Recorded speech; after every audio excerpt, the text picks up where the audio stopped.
अरे सर, आपको एक बात बताऊं क्या? स्कूल और ट्यूशन में तो सारा का सारा सिलेबस हो गया, लेकिन मेरे को तो कुछ भी नहीं आता। हम करते हैं प्रबंध, आप चिंता मत ये करिए। आपकी कोई नई कहानी नहीं है, ये हर बच्चे की आज के टाइम पे कहानी होती है कि स्कूल और ट्यूशन में लगभग लगभग जो है आपका सारा का सारा सिलेबस कंप्लीट हो चुका है या होने वाला है, लेकिन आपकी सिचुएशन क्या है? नील बटा सन्नाटा। तो अब ऐसी सिचुएशन में बच्चे क्या करें, किस तरीके से अपनी पढ़ाई स्टार्ट करें? क्योंकि पढ़ना तो वो चाहते हैं, लेकिन कहीं ना कहीं उन्हें रास्ता समझ में नहीं आ रहा। तो मैं आपको एक बड़ा सिंपल वे आउट बताने चाह रहा हूँ। देखिए, यहाँ पर मैंने जो है आप लोगों के लिए एक सब्जेक्ट प्रेफरेंस लिखी है कि किस तरीके से आपको पढ़ाई करनी है। सबसे पहले आप उठाइए अकाउंट्स को। अकाउंट्स को आप सबसे पहले उठाइए, उसको जो है 10 से 12 दिन का टारगेट रखिए और इन चैप्टर्स को जो है कंप्लीट करने की कोशिश करिए। सबसे पहले आपको उठाना है कैश फ्लो स्टेटमेंट। बहुत ही सिंपल क्वेश्चन एग्जाम में इसका देखने को मिलता है। एक फिक्स्ड एसेट की जो एडजस्टमेंट होती है वो आपको एक अच्छे से करनी होती है। इसके अलावा प्रोविजन फॉर टैक्स की आपको एडजस्टमेंट जो होती है वो अच्छे से करनी होती है। और तीसरी जो आती है इन्वेस्टमेंट की, बाकी और कोई एडजस्टमेंट आपके एग्जाम में नहीं आती है। तो सबसे पहले कैश फ्लो स्टेटमेंट उठाइए, इसको प्रिपेयर करिए। नेक्स्ट चैप्टर उठाइए रेशो, उसको प्रिपेयर करिए। रेशियो के अंदर भी बहुत सिंपल, कोई कॉम्प्लिकेटेड क्वेश्चंस करने की जरूरत नहीं है। जो आपकी बुक स्कूल में रिकमेंडेड है that is more than sufficient, सिर्फ उसके ऊपर आप फोकस करिए और कुछ करने की आपको जरूरत नहीं है। तीसरा चैप्टर आपको उठाना है डिबेंचर्स का, that is the issue of debentures. बहुत ही सिंपल सरल चैप्टर, सिंपल जर्नल एंट्रीज होती है, कोई फोर फीचर नहीं होता, कोई रीइशू नहीं होता, बड़े आसानी से आप इसको कवर अप कर पाएंगे। 3 चैप्टर करते ही अंदर से कॉन्फिडेंस आना शुरू हो जाएगा कि हाँ मैं कुछ कर सकता हूँ। क्योंकि एग्जाम में अगर आप देखें तो मोटा मोटा ये वाला जो पार्ट है वही अपने आप के अंदर लगभग 16 से 20 नंबर का आता है। इसके बाद आपको नेक्स्ट उठाना है सीधे गुडविल का चैप्टर, जहां से जनरली एग्जाम में 3 से 4 नंबर का क्वेश्चन हमें देखने को मिलता है।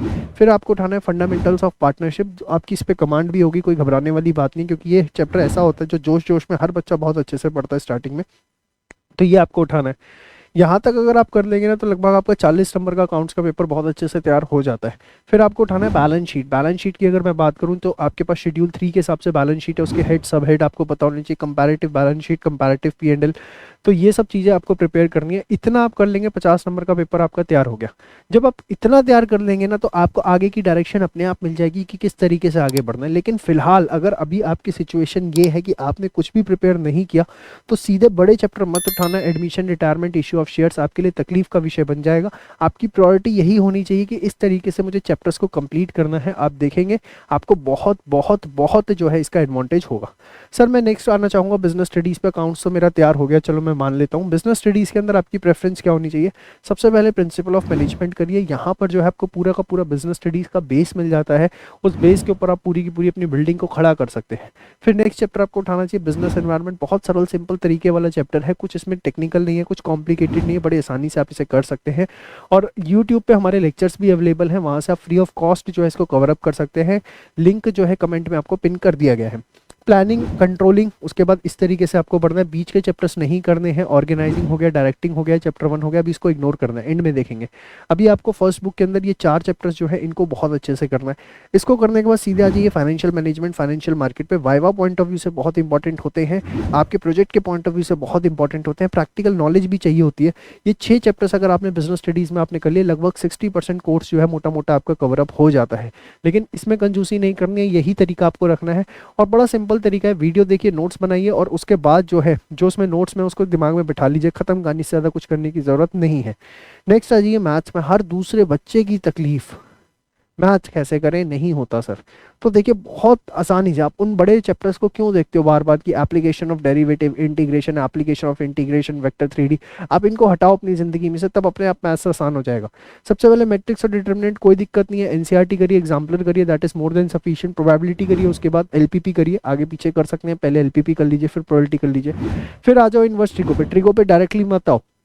ट्रेगो देखते कुछ बच्चों को ना साइन थीटा कॉस थीटा देखते टेन थीटा होना शुरू हो जाता है। तो आपको क्या करना है, सबसे पहले मैट्रिक्स, डिटरमिनेंट, प्रोबेबिलिटी, एलएलपीपी। इसके बाद आपको आना है किस पे, इनवर्स ट्रिग्नोमेट्री पे। इनवर्स ट्रिग्नोमेट्री करने के बाद सीधे स्विच ओवर हो जाना है डिफरेंशिएशन पे। और मैं बता रहा हूँ एनसीईआरटी से बाहर नहीं जाना, उसके एग्जाम्पल्स, उसके एक्सरसाइज के क्वेश्चन, हद मार के एग्जाम्पलर, इससे ज़्यादा कुछ नहीं करना। कोई टेक्निकल असाइनमेंट देखने की जरूरत नहीं है। देखिए मैथ्स में कोई लिमिट नहीं होती, हमें अपनी क्लास 12th की बाउंड्री डिसाइड करनी कि हमारा पेपर कहाँ से आएगा, हमें उतना पढ़ना है, दैट्स इट।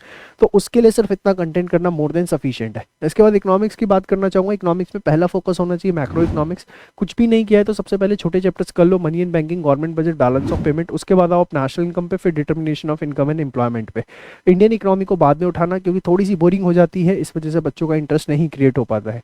खैर चलिए, इस तरीके से आप पढ़ेंगे तो आप देखेंगे कि जो आपकी सिचुएशन है ना नील बटा सन्नाटा वाली, आप खुद कहेंगे कि यस मेरा 1 महीने में कॉन्फिडेंस आ जाएगा और ये 1 मंथ से ज़्यादा का टाइम नहीं लगने वाला। देखिए अभी अगर आप एकदम ज़ीरो हैं, सबसे पहले इसको ही प्रिपेयर करना है, इससे ज़्यादा कुछ नहीं करना। और सारे वीडियोस हमारे चैनल पे हैं, लिंक आपको डिस्क्रिप्शन में दे दिया, आप वहाँ से जाइए, सीधे सीधे वीडियोस देखिए और उसके बाद अपनी तैयारी करिए। आपको किसी भी प्रकार की कोई दुख तकलीफ नहीं होगा। इस वीडियो को अपने ज़्यादा से ज़्यादा दोस्तों के साथ शेयर करो, फैला दो स्कूल के अंदर, व्हाट्सएप ग्रुप्स के ऊपर, टेलीग्राम के ऊपर, फेसबुक पे पोस्ट कर दो ज़्यादा से ज़्यादा, क्योंकि आपके दोस्त मैक्सिमम इसी कैटेगरी के अंदर हैं जिनका स्कूल में सिलेबस हो गया, ट्यूशन में सिलेबस हो गया, लेकिन उनको कुछ नहीं पता। तो मदद करनी है, उनको एकदम विश्वास दिलाना है कि यस दोस्ती है मेरी, देख मैंने तेरे को एक अच्छी वीडियो शेयर की है, और उनको बोलो इस वीडियो को देखें, आप भी देखो, इसको अमल करो और देखो। फिर मिलते हैं नेक्स्ट वीडियो के अंदर और कुछ नया आपके लिए लेके आएंगे। तब तक के लिए बाय बाय, टेक केयर, जय श्री श्याम।